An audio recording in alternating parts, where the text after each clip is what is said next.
Have you ever wondered about the ultimate goal of human existence? What if there was a state of being where suffering ceases to exist and bliss is infinite? This, dear listeners, is the concept of Nirvana in Buddhism, a state of liberation that transcends the mundane and the ordinary. Nirvana, a Sanskrit term meaning to blow out or to quench, is a concept that straddles both the naturalistic and metaphysical aspects of life. It represents the culmination of the Buddhist path and liberation from the cycle of rebirth, often described as the unconditioned. This means escaping from the causal chain of conditioned arising, a sequence of 12 conditions that enslave human beings in the cycle of rebirth. This sequence starts with the formation of sensory faculties and leads to the arising of feelings and craving. But how does one break free from this cycle? The answer lies in mindfulness meditation, a practice that cultivates an acute awareness of feelings and promotes non-attachment. Through this practice, one can achieve liberation from suffering and rebirth, reaching a state of nirvana.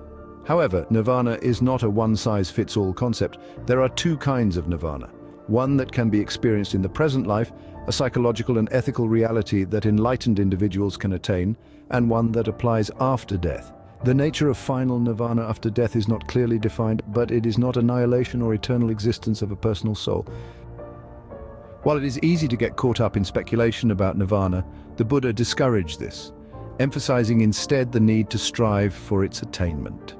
Nirvana is described in predominantly negative terms, such as the absence of desire and cessation, but it also carries positive connotations like the auspicious and the good.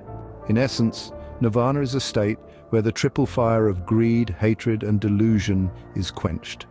It is a transformed state of consciousness characterized by peace, joy, compassion, and awareness, an ultimate blissful state that any living being can achieve. To further understand this, one can look at nirvana from the perspective of different philosophies. In Jain philosophy, nirvana is a state of infinite bliss, knowledge, and perception that a soul attains when it gets rid of all its karmas, freeing it from the cycle of life and death. In Hinduism, nirvana is the eternal peace attained by those whose sins have been washed away and who actively engage in promoting the welfare of all beings, symbolizing a merging back into the cosmic energy of creation. In conclusion, nirvana is not just an exotic metaphysical idea, but a state of being that signifies the end of suffering and rebirth.